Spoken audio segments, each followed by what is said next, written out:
네, 정치평론가 박상헌 박사, 박상병 박사 나와 있습니다. 어서 오십시오. 안녕하십니까. 안녕하십니까. 네. 자, 김황식 전 총리의 어제 YTN 라디오와의 인터뷰인데요. 들으셨습니까? 혹시 직접 들어보셨습니까? 직접 들어보셨습니까? 네, 들었습니다. 저는 직접 못 들어봤는. 한 건 하셨대요. 네. YTN이 한 건 했습니다. 예, YTN 라디오가 한 건 했습니다. 네. 저희 방송에 나와서 좀 말씀해 주셨습니다.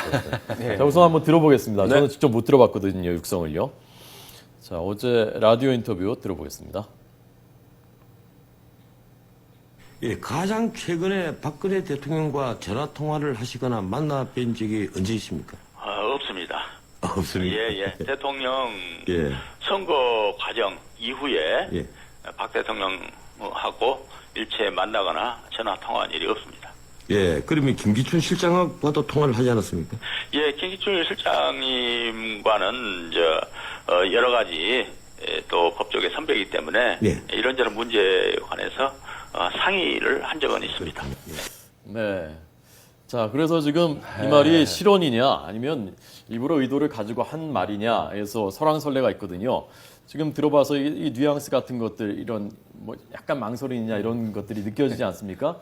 자, 저는 나름대로의 느낌이 있었는데 우선 박사님 어떠세요? 첫 번째는 일단 YTN 라디오가 전원책 변호사가 한 건 했다. 일단 그거 하나 있고, 두 번째는 뭔가 좀 정교하게 계산된 느낌은 있다. 배제할 수 없다.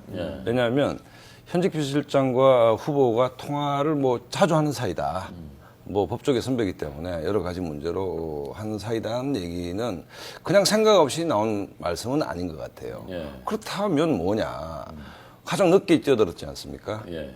그렇다고 해서 뭐 청와대 관계자가 뭐 야권이 비판하듯이 특정 후보를 지원하다 큰일 날 일이죠. 그렇다고 본다면 후발 주자로서 전체적인 박심이 내한테 있다는 것을 굉장히 우회적 경로를 통해서 표현했다. 그런 의도가 없다라고 말할 수 없다. 예. 그러니까 결국 있다는 얘기죠. 고의 쪽이 좀 더 가까운 것 같다. 정치적 계산이 있었다라고 저는 봅니다. 예. 네. 박사님은 어떻게 들으셨습니까? 저는 박상헌 박사가 다르게 얘기를 할 줄 알았어요. 저렇게 말하니까 진짜 할 말이 없는 전략적으로 얘기한 겁니다. 예. 뭐냐면은 지금 김황식 전 총리가 믿을 때는 박근혜 대통령밖에 없지 않습니까? 예. 물론 대통령한테 도와달라라고 하는 메시지가 아니라 박근혜 대통령의 지지세, 박근혜 대통령의 후광, 그래서 친박계 의원들이 나서서 좀 움직여서 예. 자신의 좀 힘을 실어줬으면 좋겠다라고 하는 생각인데 그렇게 대놓고 얘기를 못 하잖아요. 예. 그러니까 전원재 변호사가 얘기를 하면서 했던 얘기가 대통령은 없다. 네. 그러나 김 실장은 여러 차례 이런저런 문제를 얘기했다. 이런저런 문제, 뭔가 말하기 어려운 이런저런 문제 예. 얘기했다는 얘기죠. 그래서 박근혜 대통령이 청와대 의지가 나한테 있다라고 하면서 그 발언을 타고 넘어가려고 했는데 잠깐 지금 역풍을 맞고 있는 거예요.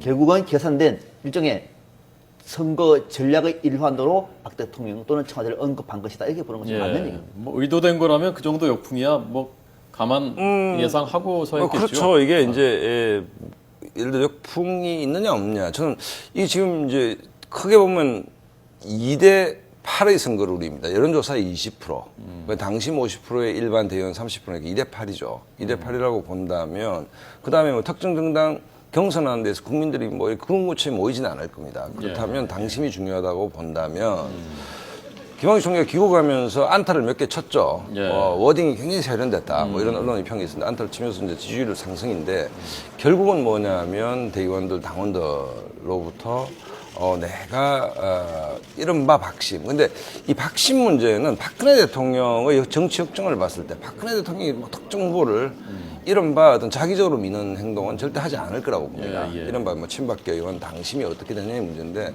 그 부분을 노리면서 그 부분을 좀 건드렸다. 네. 뭐 이렇게 봅니다. 예. 자, 거기에 대한 정몽준 의원 측 그리고 이해운 전 최고위원 측 반응 보시고요. 김기춘 실장은 사과하고 거취를 밝히라라고 강도 높게 반응했고요. 네. 예. 이해운 전 최고위원직 사퇴 안 했죠? 네. 최고위원이죠 지금. 예, 대통령을 팔아야 할 만큼 초조하다는 증거다라는 반응을 내놨고요. 자, 최근에 그 여론조사 결과들 좀 한번 보여주시고요. 자, 문제는 어제 네. 밤에 어제 저녁에 당협위원장들 그 만찬하는 자리가 있었는데 서울시의 새누리당 그 자리에서 아주 설전이 오갔다고 합니다. 뭐 몸싸움 직전까지 갔다고 하는데요. 정몽준 의원이 당의 구심점이 없고 원심력만 커진다라고 했더니 이성원 전 의원이 지금 김황식 캠프의 핵심 인물 아닙니까? 이분이 대통령 지지율이 그렇게 높고 하는데 무슨 소리냐라고 하니까 정몽준 의원이 듣다가 뭐 됐다 뭐 이런 식으로 하니까 여기가 회사인 줄 아느냐 왜 그런 식으로 하느냐 여긴 정당이다 뭐 이렇게 하면서 몸싸움 직전까지 뭐 갔다는 양측 사이에라고 합니다. 자 대통령 지지율을 보여드린 것은 대통령 지지율이 이렇게 높기 때문에 이른바 박심 이것을 이제 업으려는 그런 것이 있는 것이 아니냐라는 거고요. 저는 정몽준 의원의 스텝이 좀 이상하다라고 생각하는 것이 뭐냐면 칠선 의원의 어떤 조사를 보면 지금 안철수 의원 앞질러서 차기 지지도가 나오고 있습니다. 네. 굉장히 큰 정치판의 큰 인물이죠. 큰 인물인데 워딩을 보면 어제 무슨 저녁 자리에서 정몽준과 이성원 전 의원이 부딪혔습니다. 예. 정몽준 의원 첫 건이 이 말을 했으면 그다음에 이성원 전 의원과 이렇게 설전이 오고 갔으면 이해가 되지만 정몽준 의원과 김황식 총리가 붙은 것도 아니고 네. 이성원 전 의원이 붙었는데 그다음에 지금까지 정몽준 의원이 얘기한 것은 서울시의 미래 비전이라기보다 계속 박심 논란 그다음에 일종의 네거티브 캠페인을 하고 있는 것이죠. 이게 과연 적절한 것인가? 네거티브로 이길 수 있는 선거는 없다고 저는 단언합니다. 예. 그러면 정몽준 의원이 먼 길을 가시겠다라고 한다면 포지티브 하면서도 뭔가 좀 선이 굵은 모습을 보여줘야 되는데 새누리당 내부에서 김황식 전 총리가 번트라도 되겠다, 이셈 번트라도 예. 한 얘기가 화제가 됐지 않습니까? 예, 오늘도 또 그 얘기예요. 예, 그렇다고 본다면 정몽준 의원은 좀 통 큰 모습을 보여줄 필요가 있다. 예를 들자면 김황식 전 총리는 정치 초년병이니까 예. 좀 김황식 총리가 불편함이 없도록 당 지도부 룰을 만들어줘라. 이렇게 말씀을 하시더라도 밑에 실무자들끼리 부딪히는 건 뭐 괜찮다고 봐지는데 정몽준 의원과 이성원 전 의원이 부딪혔다. 그러면 이게 우리가 일종의 급이 다른데 예. 이게 좀 이상하지 않습니까? 그런 면에서 봤을 때 기본적으로 워딩 전략에서 정몽준 의원이 뭔가 좀 문제가 있다 저는 이렇게 봅니다. 예. 뭐 그런 측면도 있습니다. 네. 꼼꼼히 따져보면은 정몽준 의원 쪽에서 나오는 워딩들이라든지 또는 이게 전략적인 문제에서 저도 좀 이해하기 어려운 점이 분명히 있는 건 사실이고 물론 김황식 전 총리도 마찬가지입니다. 네. 첫날 기자회견 내용이라든지 이런 거 보면은 비교적 나름대로 고민했던 발언인데도 불구하고 뭔가 좀 와닿지 않는 측면이 있기는 한데 이제 어제 충돌 같은 경우에는 좀 이런 거죠. 정몽준 의원 쪽에서 보면은 불쾌한 거죠. 상당히 불쾌한 겁니다. 예. 당을 위해서 다 나서는 사람들인데 친박 인사들이 대통령을 얻고 뒤에 와서 뭉쳐가지고 일정도 김황식 전 총리 쪽으로 일정이 딜레이된 적 있지 않습니까? 예. 왜 그렇게 하느냐? 또 어제 아침에 오늘 아침에 이제 새벽에 바뀌긴 했습니다만은 뭐 내분 순회경에서 한다 등등이 자기를 흔든다고 생각하다 보면은 불쾌한 거죠. 그런 것들을 이제 얘기를 하다 보니까 이제 이성은 전 의원이 또 발끈한 거겠죠. 그러니까 이게 뭐 회사인 줄 아느냐? 좀 심했죠, 그것도. 네. 회사로 생각하는 사람 아무도 없는데, 뭐 등등의 논란이 있었는데, 네. 저는 방금 박상은 박사님 말씀하신 것처럼 정몽준 의원은 큰 길을 가기를 바랍니다. 왜냐하면 누가 뭐라 해도 지금 여권에서는 가장 강력한 대선 주자입니다. 예. 그리고 서울시장 선거도 저는 하나의 단계라고 봐요. 그래서 큰 길을 간데, 더 중요한 건 뭐냐. 그 분이 큰 길을 갈 수 있도록 예. 여권 안에서도 다리를 만들어줘야 됩니다. 네. 당신은 우리하고 개파하다니까 당신은 끝이야라고 말하면은 그런 정당이 아니죠. 그건 해서보다 더 못한 거죠. 예. 그래서 좀 당초에 새가 많은 진박계 의원들 같은 경우에도 지금은 정몽준 의원 어떤 고민할까? 당 안에 기반에서 좀 약자 아닙니까? 예. 그런 거 고민해준다고 얘기하면은 어제 정몽준 의원이 왜 그렇게 발끈했는지에 대해서는 충분히 좀 이해할 수 있지 않을까 싶은 아니 생각이 그러니까 듭니다. 주로 지금 서울시장 출마 선언을 하시고 시민들한테 기억에 남는 것은 뭔가 하면 계속 룰 문제. 그다음에 뭐 특정한 세력들이 뒤에서 지원하고 있지 않느냐에 대한 의구심. 이런 얘기만 자꾸 나오고 본인이 어떤 길을 가겠다. 서울시를 어떤 비전을 갖고 만들겠다. 또 당내 경선 문제에서 7선이면 최다선 아닙니까? 지금 정몽준 서천 의원이 최고 어른입니다. 그럼 좀 어른다운 풍모를 좀 보여준다면 오히려 당심을 얻는 데 효과적인 전략이다. 그 다음에 이제 뭐 백조가 우아하게 뜨는데 발들은 고생하죠. 발이 막 움직여야 되니까 참모들 사이에 설전이 오고 하는 건 괜찮은데 각이 이성원 전 의원과 정몽준 의원이 각이 잡혔다라고 네. 나온다는 것은 별로 도움이 네. 안 된다고 자, 봅니다. 참고로 말씀드리면 시청자들께서 혹시 오해하실까봐 아까 몸싸움 가깝게 갔다는 건 그건 정몽준, 이성원 사이가 아니고 그렇죠. 그것은 이노근 이노근 의원과, 의원하고 이성원 전 의원 사이에 나중에 일어났다는 것이고요. 자, 이제 야권 주제로 넘어가도록 하겠습니다. 자, 야권도 지금 흥미진진한데요. 자, 지금 6.15 선언, 네. 14 공동 선언 이 계승 문제를 놓고 보시죠.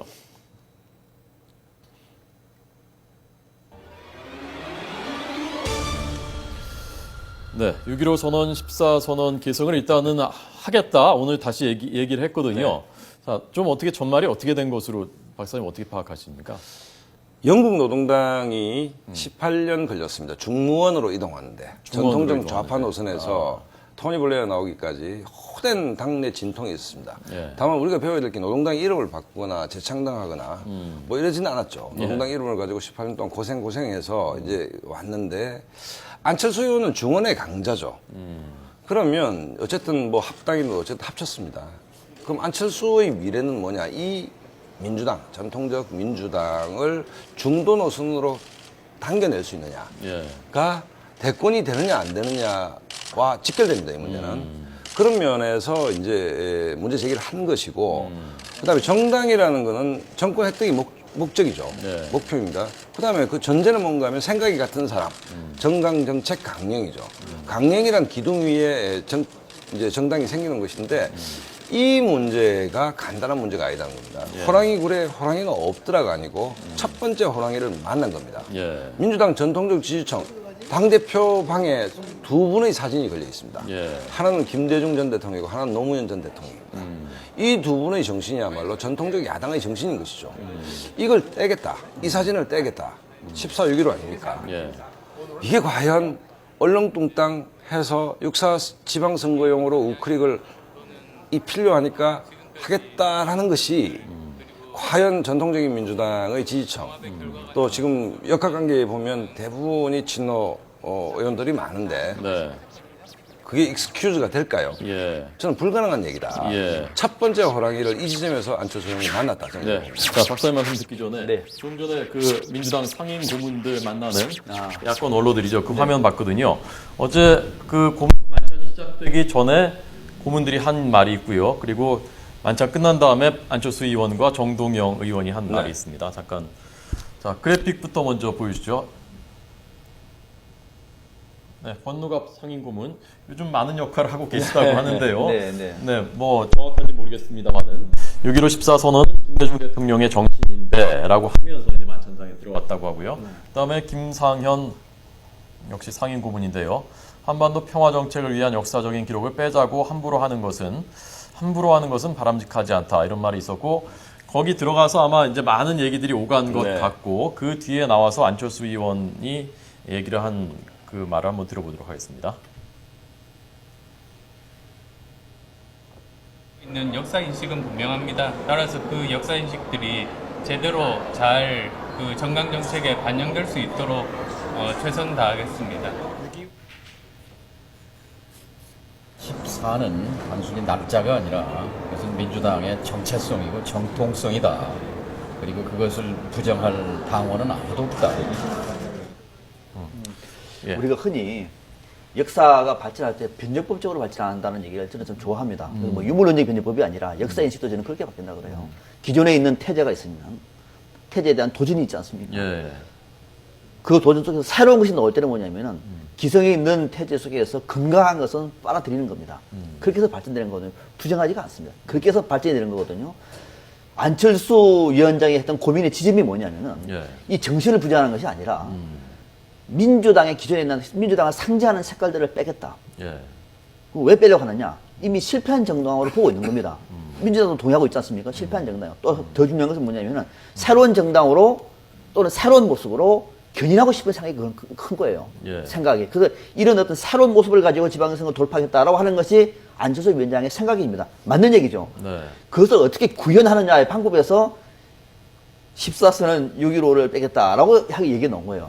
그래서 저는 취지나 또는 그 의미는 충분히 인정하나 내용적으로 이런 걸 뺀다 그래서 이것이 또 있다 그래서 크게 대세를 만들지 않아요. 오히려 방금 정근영 고문이 말한 것처럼 6.15 14라는 것은 날짜의 문제가 아니라 이거 자체가 하나의 정체성이고 공통된 분모이기 때문에 이런 것들을 위해서 안철수 위원장이 새로운 그러면은 이 기반 위에서 개성할 수 있는 것이 뭐냐를 만들어내는 것이 정답인데 그것보다 밑에 걸 빼겠다 그러니까 난리가 난 거죠.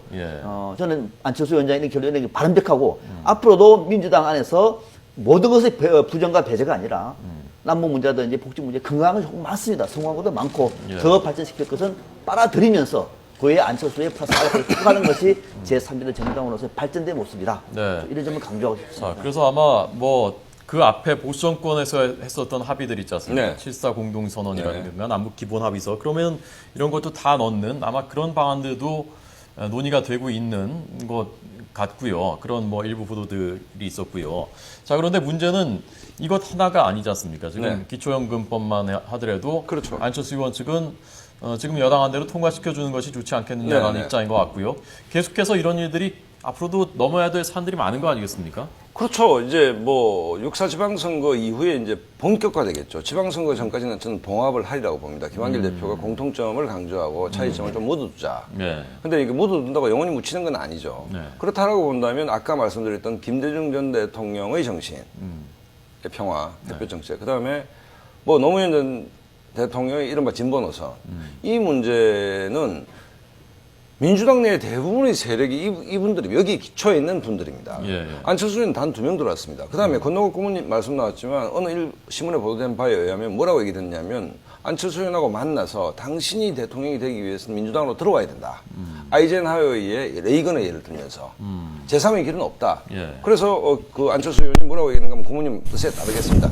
내용은 뭔가 하면 안철수 의원이 복잡하게 합당의 수순을 밟고 있지만 민주당에 들어온 것이죠. 들어와서 노선을 바꾸겠다는 것이 간단치 않다는 것. 첫 스텝이 일단 이게 쉽지가 않구나라고 뼈저리게 느꼈을 겁니다. 다만 안철수 의원한테 제가 말씀드리고 싶은 것은 뭐냐면 이 지점에서 치열하게 싸워야 된다. 이 지점에서 어물쩍 봉합돼서 넘어간다면 안철수 의원의 미래는 없다라고 보는 것이고 네. 민주당의 그러니까 새정치민주연합의 집권 가능성도 그만큼 낮다. 그럼 민주당이 수권 정당으로서 발돋움하는데 안 의원이 기여를 하려면 본인이 대통령이 되든 안 되든 두 번째 문제고 예. 이 당의 노선을 좀 더 중도로 옮겨내야 된다. 국민들이 그걸 수긍할 수 있게끔. 그럼 그 투쟁에서 절충적 자세를 갖는다면 안 의원의 미래도 새정치민주연합의 미래도 저는 없다라고 판정합니다. 그건 조금 견해가 호사가 좀 다른데 예.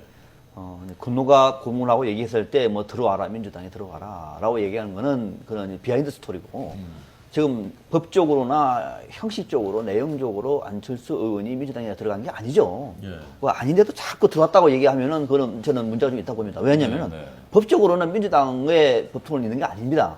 새로운 정당을 만들게 됩니다. 법적으로는 신설합당이 되는 거죠. 또 하나 형식적으로도 안철수 의원이 들어가 가지고 민주당에 들어가는 것이 아니라 민주당을 견인해내기 위해서 민주당과 합당을 한 겁니다. 통합을 한 겁니다. 들어간 것이 아니라 그러니까 이것이 견인이 성공할지 안 할지는 알 수가 없는 거죠. 이게 견인하기 위해서 오늘도 싸우고 있는 것이고 방금 말씀하신 기초노령임금이라든지 남북 문제와 같이 싸우고 있는 것 아닙니까? 예. 그 싸움을 부정할 필요는 없는 거죠. 현실이니까. 또 하나 중요한 것은 내용적으로도 안철수 의원이 새로운 정치를 하기 위해서는 민주당에 들어가 버리면 실패하는 거죠. 예. 그러니까 성공하기 위해서도 민주당을 견인해 달라고 그러는데 들어왔다고 자꾸 말하면 오히려 음해라든지 비판은 될지언정 저는 이거는 적절한 해석은 아니다. 그게 성공할 것인가는 알 수가 없는 겁니다. 예. 그러나 지금 나와 있는 현실적인 단면은 안철수 의원이 민주당을 견인하기 위해서 통합을 해가지고 지금 투쟁하고 있는 상황이다. 예. 이렇게 해석하는 것이 맞는 얘기죠. 예, 알겠습니다. 자, 문재인 의원도 오늘 그 6.15 14선언은 계승돼야 한다라고 발언했다고 하고요. 두 사람은 아직도 만나지 않고 있다고 하는데 앞으로 좀 더 지켜보도록 하겠습니다. 오늘은 여기까지 듣겠습니다. 두 분 고맙습니다. 잘 들었습니다.